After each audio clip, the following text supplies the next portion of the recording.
maximum of 5 questions, and Anand Ranganathan style, 30 seconds. So we'll start with the lady first. Shoot. So who wants to take the first question? Who wants to take the first question? Lady. Otherwise I'll be accused of misogyny. So I'll keep it very short. 2 reasons. The so-called constitutional patriots of this country don't realize that Bharat is mentioned in the constitution, and somehow there has been a consistent attempt to sever the relationship between India and Bharat in the name of constitutional morality. So I wanted to bring this particular word Bharat back into public discourse, especially between, let's say, in this particular generation. I have mentioned a very specific incident in my book where an Indian student, ostensibly belonging to the Hindu community, accused me of bigotry for using Bharat to refer to India. So apparently that was against secularism. So therefore, when I put up Article 1 of the Constitution, he blocked me on Twitter. So the idea was to address this stupidity and this ignorance and basically point out that there is no concept of an India without Bharat, and India's Atma is Bharat, period. That's the basic position. Wow. Next. Yes, go on. I'm hard on hearing in 1 ear, so you'll have to be a bit louder. Yeah. On discussions of Varna Vyavastha, we Yes. often talked about how it correlates to government structures as well. Can we expect a comparative analysis with something like Han-based legalist approach in China, where they don't have Varna Vyavastha, but they have highly centralized polity, which makes them a civilization state? So one of the reasons that I have not addressed Varna Vyavastha significantly either in this book or in my own lectures is because, contrary to popular perception, I am not an expert in everything under the sun. Second, I believe most of us don't know much in terms of the actual structure and the literature. And whatever is it that we have consumed is based on what the white man has said about it. And therefore I have limited the scope of my analysis to the acknowledgement of the problem of colonial consciousness, to say whatever we understand of the Bharatiya society today is on the basis of received experience, not on the basis of first-hand understanding. So I will consider my book as the first step, the alpha step, where I say first acknowledge the existence of the problem. And from there, those who understand the subject better can take it forward in their respective subjects. So whoever wants to discuss it in the realm of gender, take it forward. You want to talk about caste and how it is conflated, Varna, Jati and Kula, all three being different, talk about it. You want to talk about how Dharma is not religion and religion should not be applied to Dharma, talk about it. I have chosen to speak on the relationship between the civilization and the Constitution because that's my home turf. At the very least, one aspect of it, which is the Constitution, I consider my home turf. So the idea is to identify the problem, use a specific framework to identify the problem, apply it in an area where I think I'm decent at, and then request others to take the very same exercise forward with respect to their own subjects. Next. When it comes to changing the overturn window, so right now we have a certain consensus with the public space. We're talking about, say, Dharma in a certain way. Right. How much do you think that this book and, say, someone like Vikram Sampath's book on Savarkar or like other things are going to change the overturn window over a period of time? So Vikram Sampath is a very dear friend, and obviously he is a much superior author given his track record, both on aspects of music's history and vertical history. My book is not vertical history in the sense it doesn't speak of an individual. It is more of a horizontal history because it speaks of a civilization and general aspects. Now, if I were to be blunt about this, one of the ideas behind the book or the goal behind the book is to push the Overton window significantly even further. So to those who don't understand the concept of an Overton window, he is basically talking of the movement of history in general. There is a very specific concept and I am trying to push it hard, non-left, and to very specifically make the argument that this is not an academic exercise anymore. You needed an example, please look at the condition of Hindus in Bangladesh today. You need a better example, please look at the condition of Hindus in Bengal today. You want a worse example? Please look at the condition of Hindus in Kerala, where they are about 55% today. So therefore the idea is to push the Overton window. अगर वो नहीं हटेगा हम उसको और push करेंगे किसी भी हालत में. And I don't care whatever may be the labels that are affixed to me. I don't care that ये लोगों का काम है कहना, आप करते रहो, मुझे उससे कोई फर्क नहीं पड़ता है, मैं अपना काम करते रहूँ. Second is whether you like it or not. This discussion has gradually moved from academic spaces to the streets. You have tried to keep it in academic spaces. You have tried to keep it in the constitutional framework. But the other side is very clear that अगर सत्ता हमारे हाथ में नहीं है तो हम इस बात को किसी न किसी हालत में रोड पे डिसाइड करेंगे. ठीक है, अगर आप यही करना चाहते हैं then the question is this. I don't think we are ready yet. We believe we are cowards, which we are not. We believe we are a pacifist society. A peace-loving society is not the same as a pacifist society. These are two very different things altogether. I certainly believe in Shanti, but I certainly don't believe that anything that is used to achieve legitimate Shanti is adharma. I am going by a very straightforward principle. And I strike the very clear distinction between violence and legitimate use of force. Not all use of force is violence. Violence is typically unprovoked. Violence is typically illegitimate and unreasonable. And violence typically has an illegitimate goal. But use of force with a legitimate cause of action, with a legitimate destination in mind, is not violence.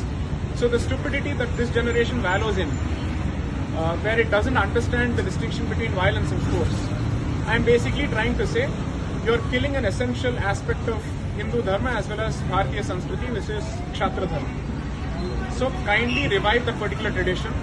At least in the land of Shivaji, you shouldn't be speaking of pacifism. You should know the value of force and you should know the value of resistance. And to say that I will be an intellectual Kshatriya, ये क्या होता है मेरे को अभी तक समझ में नहीं आता. Because frankly speaking, an intellectual Kshatriya is one who clearly says that I don't want to dirty my hands and I'll let others do it. That is not the role. Shivaji was made possible by gurus. Vijayanagara Empire was made possible by Rishi Vidyaranya. That is the role that the intellectual Kshatriya is meant to perform, which is to enable the revival of Kshatriya Dharma. And since you asked a question of Varna Vyavastha, I'll tie both of these two. While the so-called Brahmana Varna is meant to impart the Vedas, the reason the Kshatriya is worshipped and literally given the pride of place is because it is his sword which makes the practice of Dharma possible. Because everybody lives under what they call the Chhatra Chhaya. So therefore, I am someone who consciously believes in that. Now if this translates to inciting people, challenge me legally, we will see what happens. Second, if you tell me that I am supposed to convert this society and continue to treat this society as a flock of sheep, which are meant to be constantly tortured and tormented and persecuted and subjected to persecution, I am not willing to accept that under any circumstances. It does grave injustice to the history of valor and resistance of our ancestors, not my ancestors, our ancestors. So therefore, I see this book as performing two roles. A huge Shraddhanjali for all those people who were not given the kind of audience that they deserved, despite the scholarship that they put out, who were marginalized, who were shut up, who were branded and labeled as communalists and whatnot. So I'm trying to tell people, my book is merely the starting point so that you can go backwards and read. That is the fundamental goal here. And second is to tell people to get off social media and read books. Get out of social media because that is the worst possible place to consume information. You can use it to network. You can use it to understand who to follow, who to read. But after that, your true homework begins, which is when you start reading. So that is why I'm pushing people to read as much as possible. Next, two more questions and we'll be done. Left, no, India. अभी भी बहुत सारे लोगों को ऐसा लगता है जो आइडिया ऑफ इंडिया है वो सर 1947 के बाद ही आया. उससे पहले आइडिया ऑफ इंडिया या तो वो इग्नोरेंट है या तो इस फैक्ट को रिकॉग्नाइज नहीं करना चाहते. Sir, how does this book address that fact? It starts with the name. Very clearly. I don't want to talk about an idea of India. I honestly think it's a stupid concept. Because idea of India Navnirman की बात करता है और ये book पुनर्निर्माण की बात करता है. That is the difference. When you effectively से नवनिर्माण, यू आर सेइंग कि अतीत के ढांचे को पूरी तरह से गिराओ. Okay, and you are basically saying there is nothing of value in the past which is relevant or applicable to the present or useful for the future. And that, I think, is fundamentally a suicidal society's approach. Any society that destroys its relationship with its past is not walking but hurtling towards its termination. It's on a path of terminal decline. So the book is an urgent call for Punarnirman, not to say to recreate the past. And जब भी मैं ये बात करता हूँ, immediately people say, oh, तो आपको सती चाहिए, तो आपको ब्राह्मणवाद चाहिए, आपको मनुवाद चाहिए. No, I am not saying that. First of all, I am saying जो आप इस संस्कृति और सभ्यता के बारे में समझते हैं, उसको पहले उस संदर्भ को ठीक कीजिए, because you are looking at it through a western lens. I am not justifying everything, because every society has its own share of good, bad and ugly. But we have a tendency to only look at the ugly and paint the rest of the society as well as the culture. So therefore, I am trying to say, take something of value. It's surprising that others are able to see more value in your culture than you are. And you're unfortunately making Swami Vivekananda sound prophetic when he said that Hindus will become more Hindu after the Westerner repackages their religion to them. That would be the worst possible situation. Because aaj to aap, you're supposed to be an independent society. So you have reached Swarajya, but you have not reached the Swatantra. So the idea is to push it more in that particular lines. Next. Here, do you see the reality of Hindu Rashtra, or do you see Hindu Rashtra as a? First of all, एक reality को achieve करने से पहले उसको define करना जरूरी है. वकील हमेशा परिभाषा से शुरू करता है, definition. So you have to identify what is Hindu Rashtra, and the reality is that there are non Hindus in this country.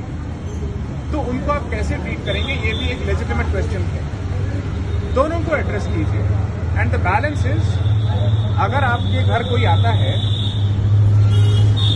उसको जगह देने के लिए क्या आप अपने आइडेंटिटी को छोड़ देते हैं? नहीं छोड़ते. क्या आप ये कहना छोड़ देते हैं कि घर मेरा ही है लेकिन हम आपको यहाँ पे अकोमोडेट कर रहे हैं? नहीं. तो जब ये समाज की बात आती है तो ये सवाल गलत क्यों हो जाता है? You don't need to give up your identity to accommodate other identities. You are welcome, as long as you do not challenge my identity or the relationship between my identity and this Punya Bhumi. As long as that equation is crystal clear in your head and my head, then the boundaries are clearly drawn.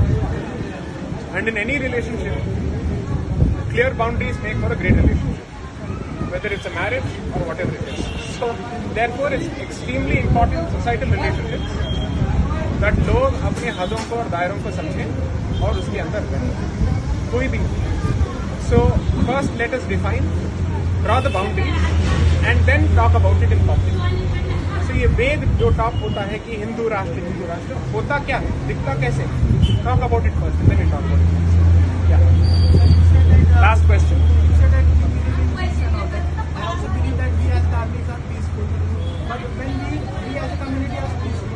Continuous proselytization from the Abrahamic culture. Right. So what is the solution? Like we should be being peaceful. What should we do at our level?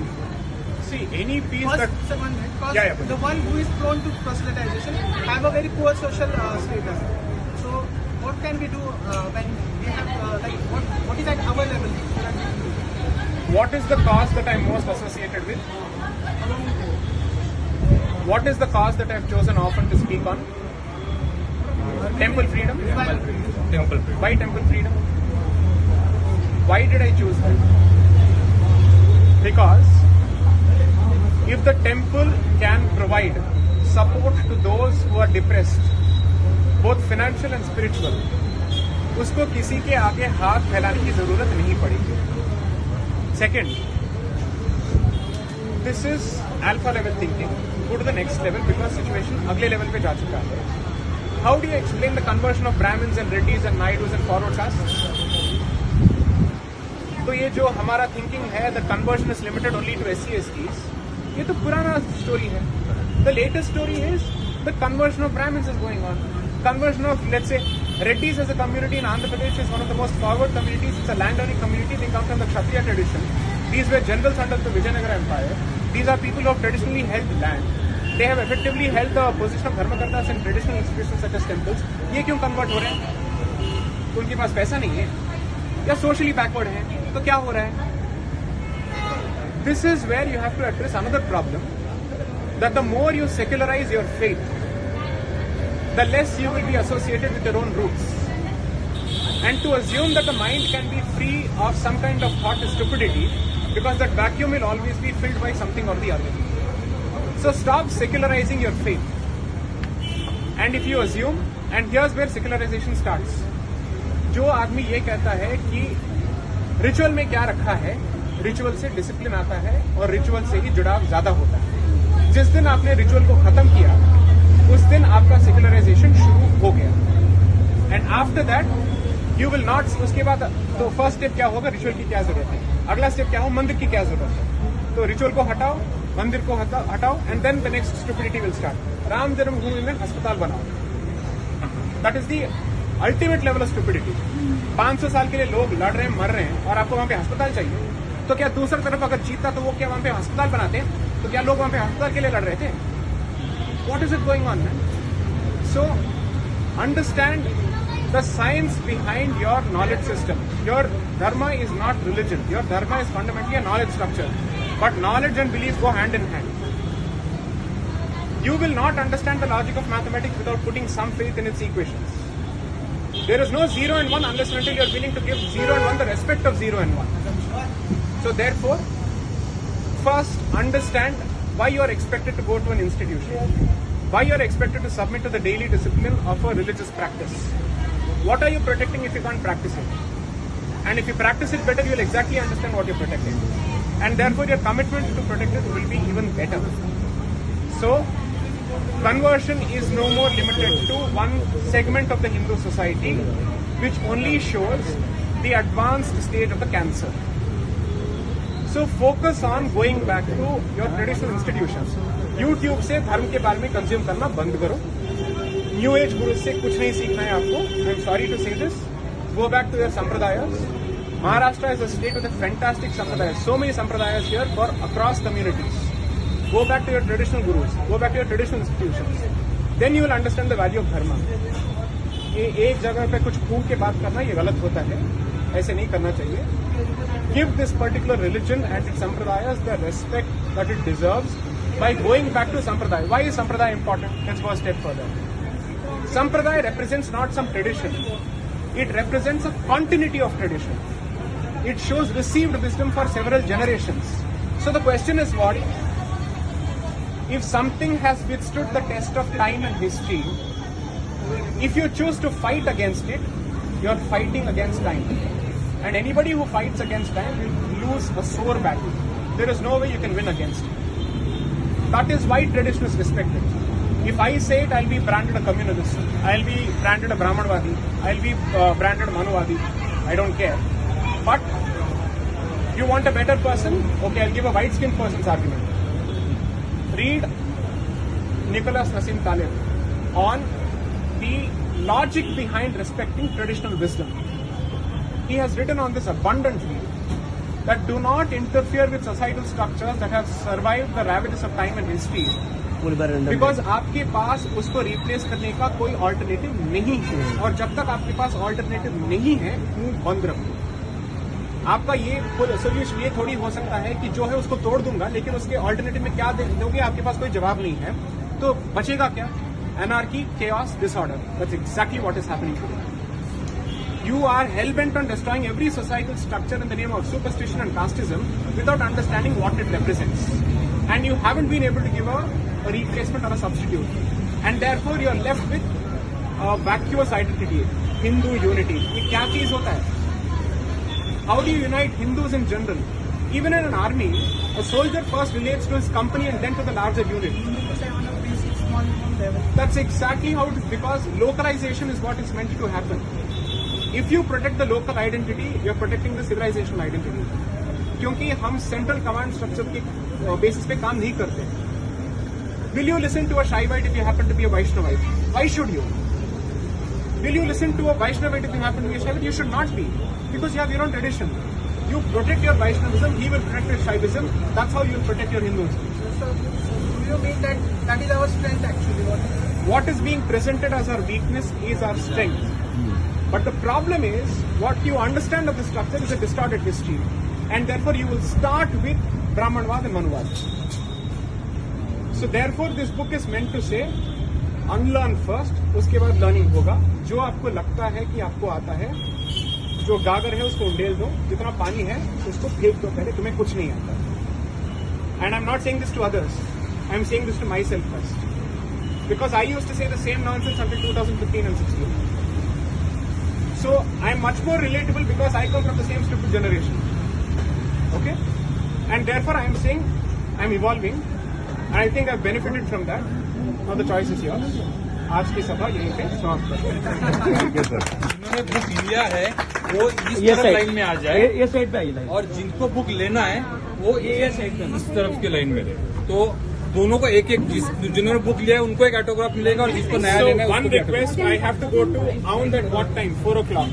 autograph. यहाँ से कितना time? यहाँ से 20 minutes. Okay. So I will leave by 3:40. Yes, yes, yes. Okay, done. ये चाहिए. Thank you, sir. ये line लगाइए. एक मिनिट, बुक जिसको आता लेना है है. ये साइड पे आना. तुम्ही थोडेसे मागे व्हा म्हणजे यांना Oh, one.